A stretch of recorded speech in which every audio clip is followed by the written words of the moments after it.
AB Calculus AB. We're going to do this warm up for day 5. So it says day 6, but we could do it for day 5. And there is no day 4. So we've gone from day 3, and now we're doing the day 6 warm up. Now, I'm not going to do what's on the back here. I'm going to do the notes from day 5 after the warm up. So this video will just be the warm up. This warm-up is a really good practice for your retest, which is probably coming up like tomorrow or sometime very soon. So pause the video and try all these problems yourself and see if you're ready for that retest that's coming up. And then after this, we will go to the day 5 notes, which is on a separate sheet of paper. So go ahead and pause the video and try these on your own first. Okay, assuming you've tried these,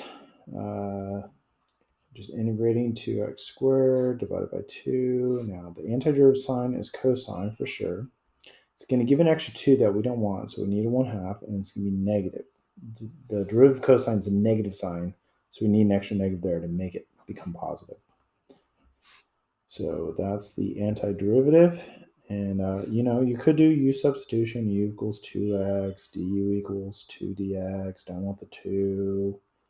But if you do all this work, you're just doing it to get this 1/2 out in front, which I kind of figured out in my head pretty easily.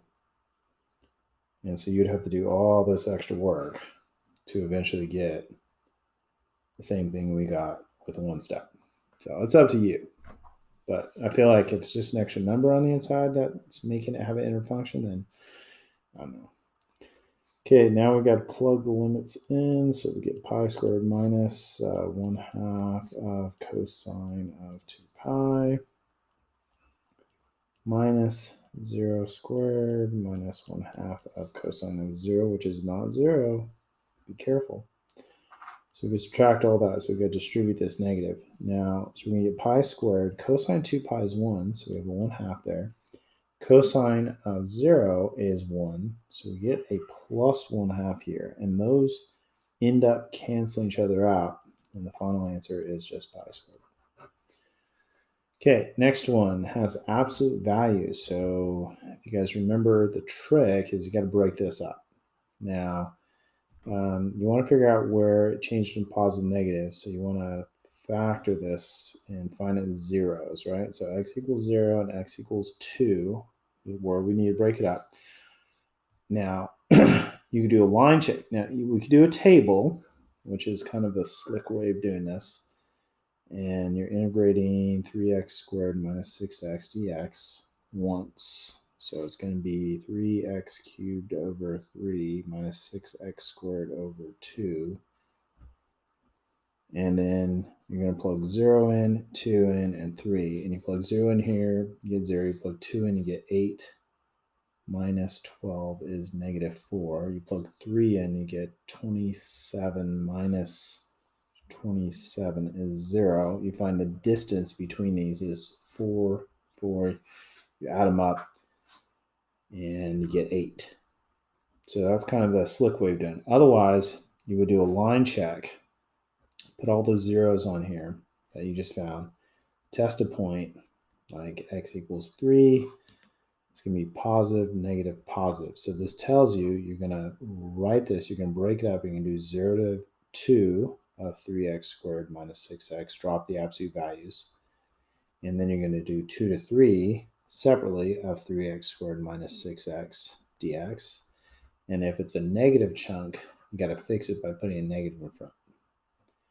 And then you would just start to keep doing the work. Now, the work you're going to do here is just like the work we did here, but you're going to end up doing some of the work more than once. So it just gets a little tedious, but that's up to you. Okay, number 3, given the graph of the derivative, and you know f of 8 is 20, and you want to find f of 2. So this is fundamental theorem of calculus part 1 says, I always write this today, well, if we integrate the derivative, we get the original function. If we go from some known and some unknown point, smallest to biggest, those limits get plugged in afterwards. So this is what we want to find. So I'm going to rewrite this and solve for f of 2, get f of 2 by itself. It's going to be f of 8. So we would add this to the other side and then subtract this. F of 8 minus 2 to 8 of f prime of x dx. Fundamental theorem of calculus, part 1. Now f of 8, they told us was 20. This is going to be the area from 2 to 8. So it's going to be this area. So you probably want to break it up. You can break it up into a rectangle, a trapezoid, another trapezoid. Or you could divide the trapezoids into rectangle and triangle. That should be comfortable with trapezoids, and that should be quicker. So it's 2, 2. This is 2. This is 2. That's 10. This is 4. And this has a constant slope going from 4 to 10 over 3. So it's going up 6 over 3. So the slope is 2, up 2 over 1, up 2 over 1. So this is going to be at 6. This is going to be at 8. So this is 8. So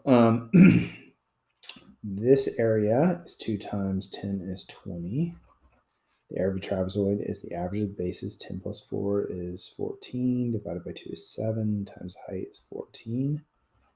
Average of the bases. 4 plus 8 is 12. Divided by 2 is 6. Times the height is 2 is 12. So that's going to be 30, 46. And so f of 2 is negative 26. All right. Okay, number 4, using some properties of definite integrals, which we've had on multiple tests. I would break this up.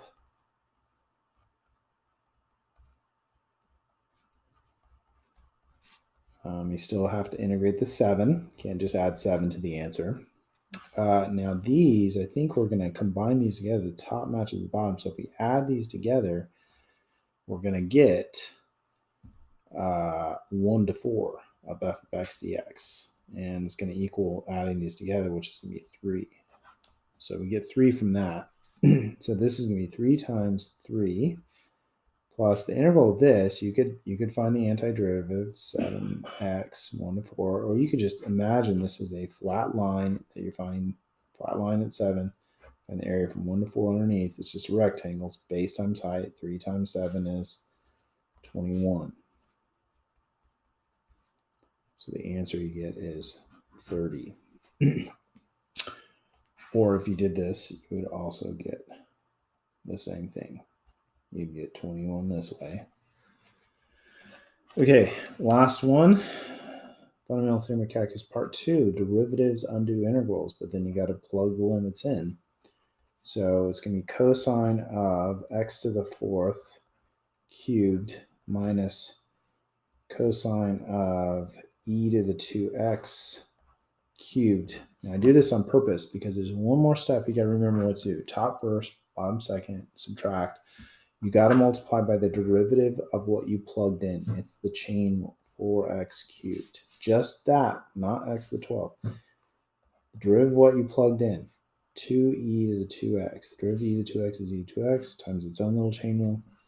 Final answer is 4x cubed cosine of x to the 12th minus 2e to the 2x cosine of e to the 6x. These are fast problems if you know how to do them.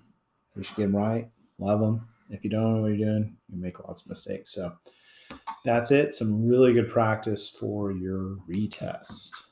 Okay. Lesson for day 5 will be in a separate video.